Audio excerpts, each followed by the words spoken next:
Deixa eu falar de coisa boa pra você. Tá no ar a Black Week Uninter, o seu futuro muito maior pelo menor preço do ano. Não perca essa chance. Dê o primeiro passo rumo a uma carreira profissional de sucesso. Faça uma graduação e ganhe uma pós-EAD.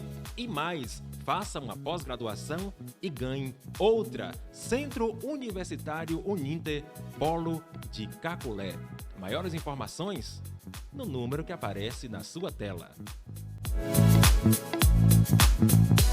Nós estamos de volta com o nosso Caculé Pod. Para você que está conosco, seja muito bem-vindo, seja muito bem-vinda. É alegria, né? Estar com você, poder falar com você aqui no nosso canal YouTube e, claro, com os recortes também para o Instagram e para o Facebook. Hoje falaremos sobre um tema extremamente relevante, né?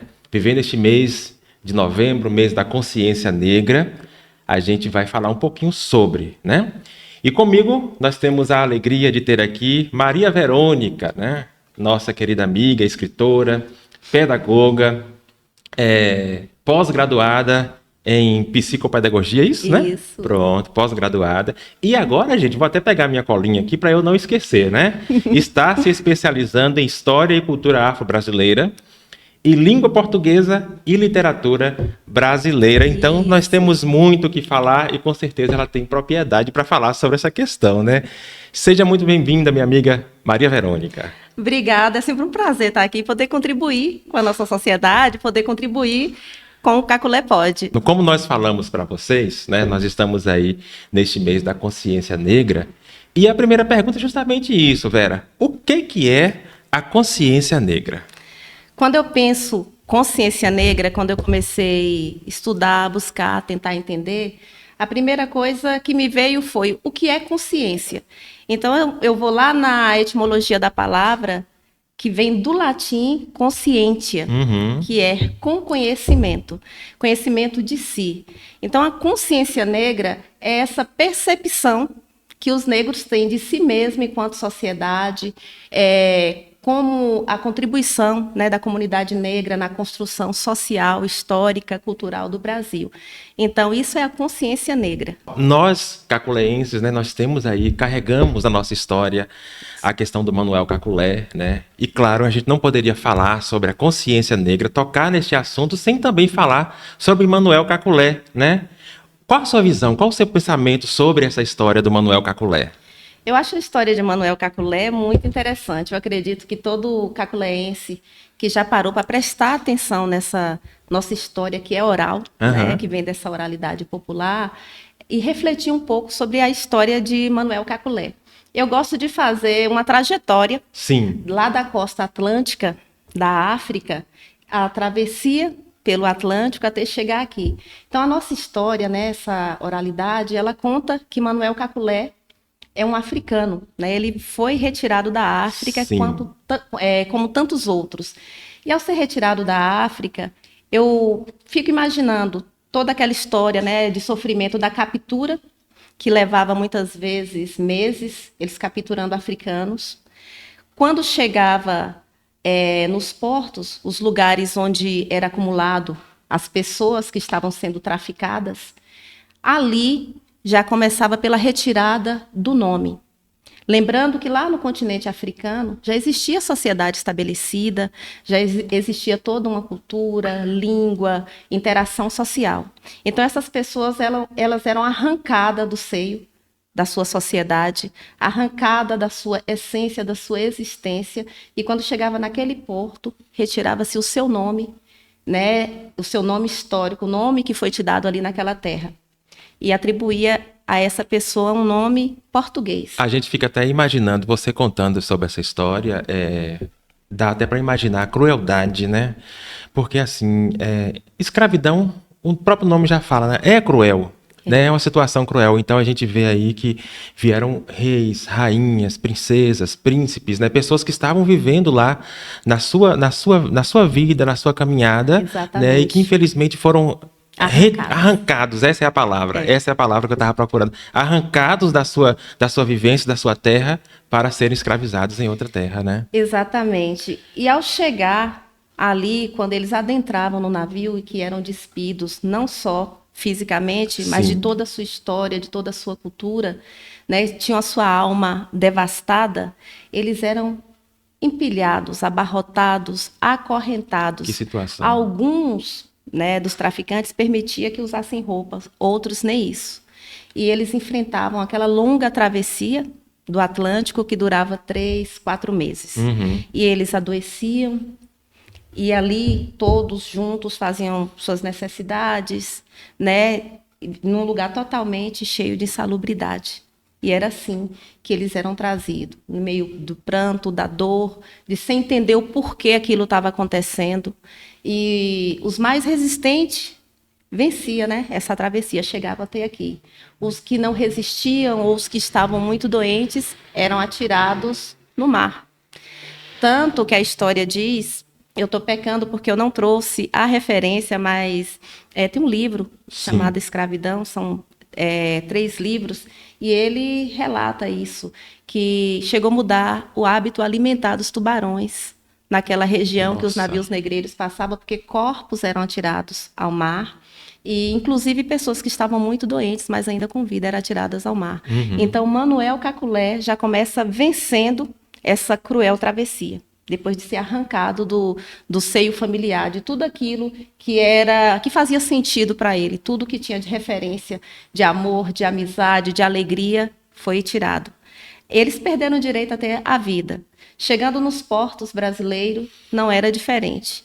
Eles eram examinados, né? Seus corpos eram expostos, seus dentes eram examinados, colocavam para pular, correr, abaixar, para mostrar se tinha algum tipo de resistência, e a partir daí eram dispersados por mais variados lugares do Brasil. Tamanha crueldade, né? E eu fico imaginando, né, toda essa travessia que Manuel Caculé enfrentou junto com os seus, lembrando que nesse tráfico negreiro foram mais de 10 milhões de africanos retirados, né, da costa da África, Benin, Angola, Togo, Senegal, Nigéria, e mandado para as Américas. Para o Brasil são quase 5 milhões.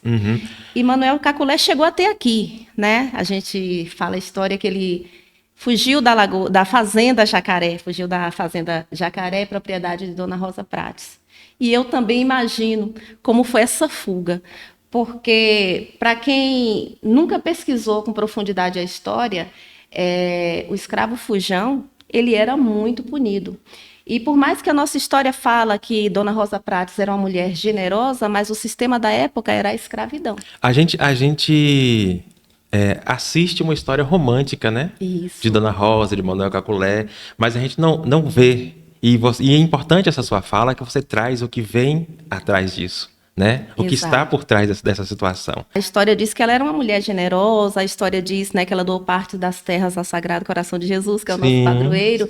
Mas a gente tem que lembrar que aquele período, o sistema de escravidão era naturalizado e normalizado, e que todo castigo que era aplicado a um negro fujão era todos, então tinha vários. O tronco é só o que a gente vê quando relata em uma novela, mas tinha máscara de Flandres, tinha tantas outras formas muito cruéis de castigar um homem que ousava lutar pela liberdade. Nossa. E fica imaginando a fuga, o coração disparado, os passos acelerados, o medo de ser recapturado, porque ele já tinha sido capturado na África, que ele seria recapturado, e até chegar num lugar que, de repente, ele respira e vivia com certeza sob aviso, né? Porque eu acredito que num período desse, quem ousava fugir, quem se refugiava num quilombo, não tinha paz, não dormia com tranquilidade. A qualquer estalar nessa caatinga no mato, um mato quebrar, já seria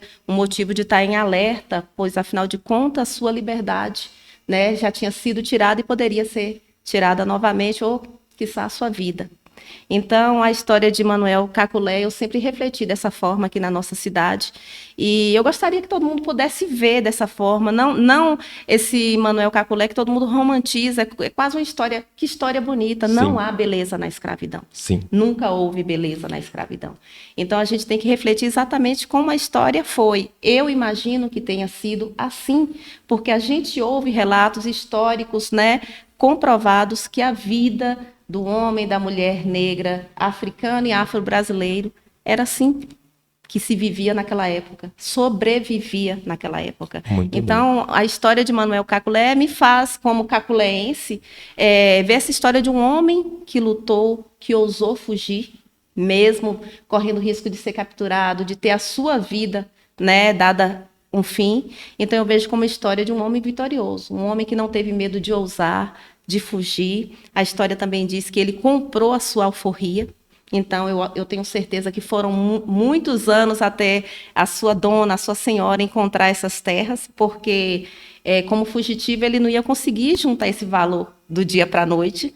Acredito eu que tenha levado muito tempo, mas ele o fez. Esse sonho de liberdade foi conquistado, e eu posso dizer que esse negro, Manuel Caculé, que se refugiou na beira da lagoa, é um herói. E que bom que a nossa cidade, né, traz esse nome, Caculé. Muito bem. A gente parar para pensar que a nossa cidade leva o nome de um africano que não, como a história às vezes contada, tenta não a de Caculé em si, mas a história da escravidão, coloca às vezes a pessoa negra sempre como passiva. E nunca foram passivos. Ele é o exemplo que ele não foi passivo e que ele lutou, que aqui chegou, e que Caculé, por um momento, foi um quilombo que tinha um homem só. Você que nos assiste, né, assim como eu, com certeza está preso, né, nessa fala de Vera, nesse modo de olhar, porque a gente não olhava desse jeito, né, Vera? E aí é muito interessante você trazer, né, realmente o sofrimento, toda essa passagem, né, até chegar a essa história que nós conhecemos de Manuel Caculé. Diante disso, a gente percebe que a sociedade brasileira, né, tem realmente uma dívida muito grande para com... Sim. Né, o povo, né, de origem africana, né? E diante também dessa sua fala, todo esse pensamento, a gente poderia perguntar, a gente vai perguntar para você o seguinte: o que representa, o que é então a consciência negra? Essa data tão importante que nós estamos falando desse né? momento. A consciência negra, eu não posso falar da consciência negra sem falar de outro nome. Sim. Né? De outro homem, de outro nome, que é Francisco Zumbi, né? Sim, Zumbi dos Palmares. Sim. Zumbi, nascido em 1655, é o maior símbolo da luta de resistência à escravidão no nosso país. A data 20 de novembro remete à data do dia da morte de Zumbi. Zumbi, nascido na Serra da Barriga, na capitania de Pernambuco, na época, Sim. Ele lutou contra a escravidão, ele lutou contra essa opressão, ele liderou esse quilombo, só que ele foi capturado, preso e assassinado em 20 de novembro de 1695, aos 40 anos. Uhum. Então, o 20 de novembro também é dia de Zumbi dos Palmares, então eu não poderia falar, né, o que representa a consciência negra antes de falar de Zumbi. Representa essa luta que chama a sociedade para essa consciência, a consciência que o Brasil é um país diverso, um país de diversidade racial, de diversidade cultural.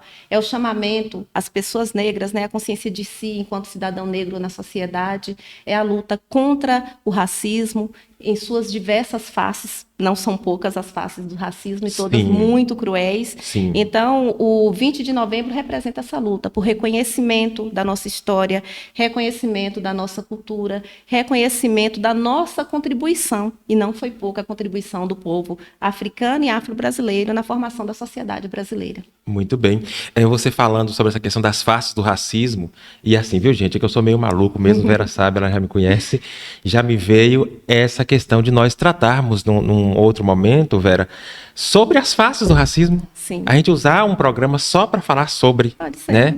Interessante, né? E com certeza vai surgir muita coisa aí, né? Falar do racismo, Maurício, é uma fala que eu sei que sempre incomoda. Uhum. Às vezes, quando a gente está falando com um determinado público, às vezes a gente percebe a pessoa, às vezes, um pouco se contorcer daqui e dali, porque é incômodo mesmo. O 20 de novembro é a data máxima para chamar a nossa sociedade à conscientização. Mas nós somos pretos. Todos os dias. Uhum. E todos os dias nós enfrentamos as mais diversas faces do racismo. Eu sei que hoje em dia as pessoas falam assim, é muito mimimi. Eu costumo falar que as pessoas que falam mimimi é porque mimimi é o choro de alguém, é o choro que não está doendo no outro que diz que é mimimi. Exatamente. Mas é o choro de muitas pessoas que lutam todos os dias, o racismo mata. Então, é muito importante falarmos sobre isso e convidarmos a nossa sociedade. Eu gosto de frisar muito a sociedade, porque as pessoas costumam ver o racismo como se fosse um problema nosso.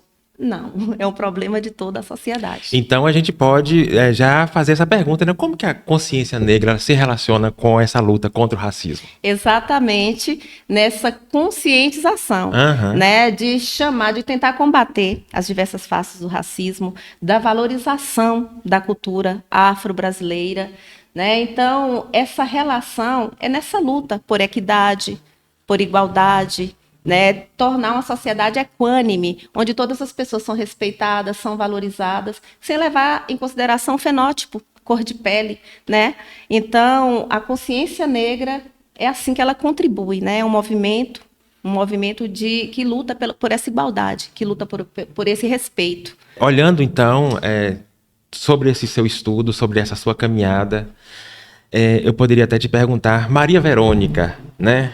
Quais são os caminhos dentro da sua visão, do seu pensamento, né, que a gente pode trilhar para se combater a discriminação racial? Maurício, os caminhos são tantos, mas as pessoas podem até falar assim, Verônica está sendo redundante, mas eu gosto da palavra conscientização. A conscientização, ela é um caminho. Quando eu digo conscientização, como eu já falei aqui, né, com conhecimento de si e com conhecimento do outro. A gente respeita quando a gente passa a conhecer, a se interessar, a buscar. Eu digo isso, uma vez eu disse para uma pessoa que se sentiu um pouco incomodada, que eu estudo há muitos anos por conta própria, que eu venho estudando, é um assunto que me interessa. Eu, quando pequena, ia em lugares e eu sempre percebia que aqueles lugares que eu frequentava tinha poucas pessoas como eu. Sim. Então, desde pequena, já era essa percepção que eu tinha, eu prestava atenção nisso, eu prestava atenção em sala de aula. A questão do racismo eu sempre encarei de frente, de pé, e não é porque eu, Maria Verônica, sempre encarei de frente, de pé, que eu tenho uma amiga que eu falo assim, que o racismo, quando ele vem ao meu encontro, ele tem que bater e cair. Mas não é porque eu encaro dessa forma que outras pessoas, né, muitos saem feridos, né, eu já vi crianças sofrer racismo dentro de escola de educação infantil. Era a reprodução do coleguinha. Muitos carregam trauma, né? Muitos carregam traumas até hoje, a vida adulta. Eu conheço adolescentes, eu conheço adultos que têm traumas fortes, que quando relatam para você, eles choram e você consegue perceber a dor. Então, quando eu falava da criança, ela reproduzia aquilo que ela via no meio onde ela vivia, e ela trazia aquilo para a escola. Então, eu digo conscientização. E eu costumo perguntar, quando eu disse que uma pessoa ficou incomodada, porque eu fazia posts falando sobre. E essa pessoa disse assim para mim, mas você fala cada coisa, assim, parece que está falando com a gente. Aí eu perguntei para ela, mas você é racista? Não. Eu falei assim, mas se você acha que está falando com você, então assim, faça um exame. Meu chamado à conscientização é esse. Conscientização é um caminho. Eu convido cada um a fazer um exame, olha para dentro de si e perceba onde está escondido o seu racismo. Porque, às vezes, a pessoa fala, não é racismo. Por exemplo, o racismo recreativo. O racismo recreativo é aquele que a pessoa usa da amizade para fazer brincadeiras. E aí a pessoa explora o fenótipo do outro, a cor da pele, inclusive, às vezes, a neguinha X, o cabelinho, a negro, quando isso, aquelas piadas que nós já conhecemos. Sim. E a pessoa faz assim, naturalmente, como se fosse normal. Não, não é normal, é racismo.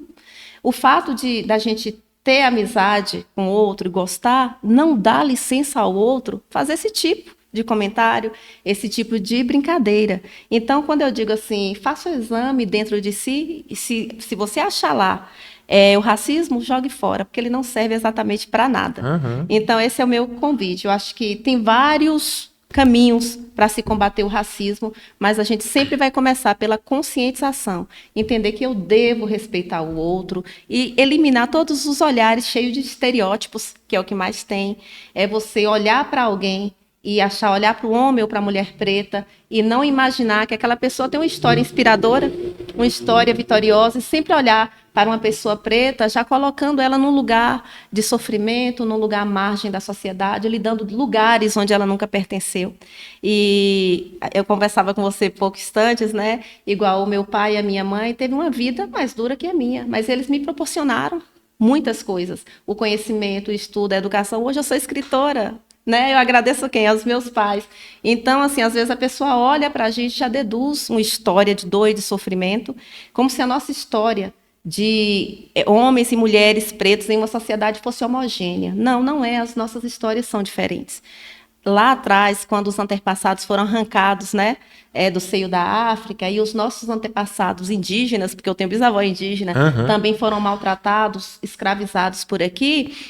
Essa história da escravidão, ela homogeneizava a história, mas a partir do momento que o próprio negro pegou a sua luta, ele conseguiu construir histórias diferentes. Existem muitas pessoas em posição ainda de sofrimento, em posição que eu gostaria que todo mundo, né, que toda pessoa preta pudesse estudar, se intelectualizar, pudesse estar aqui, tendo a mesma oportunidade que eu e que você. Sim. Então, eu sempre digo, para aqueles que não são negros, faça um exame de consciência. Se existe racismo dentro de você, jogue fora.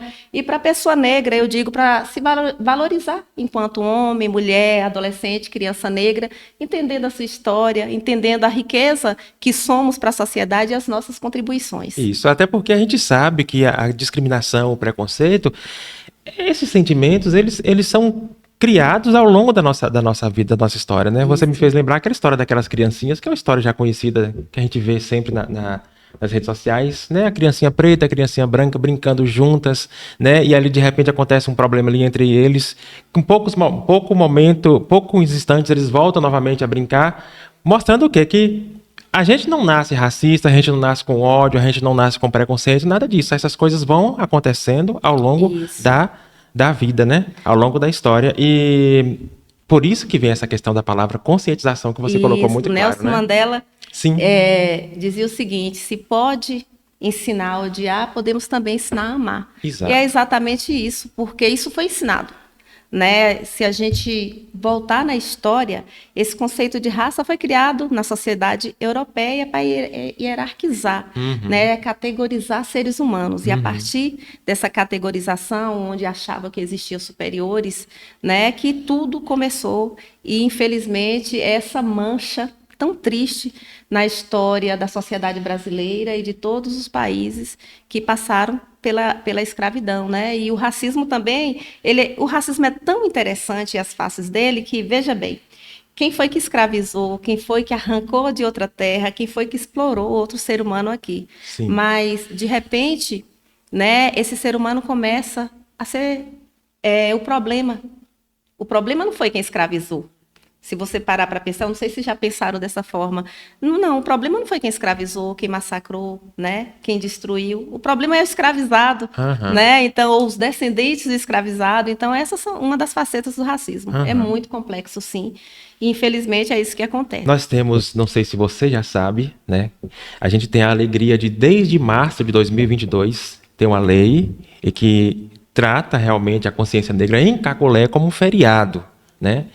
E neste ano, agora de 2024, nós temos também a alegria de ter, pela primeira vez em todo o território nacional, a consciência negra como feriado, né?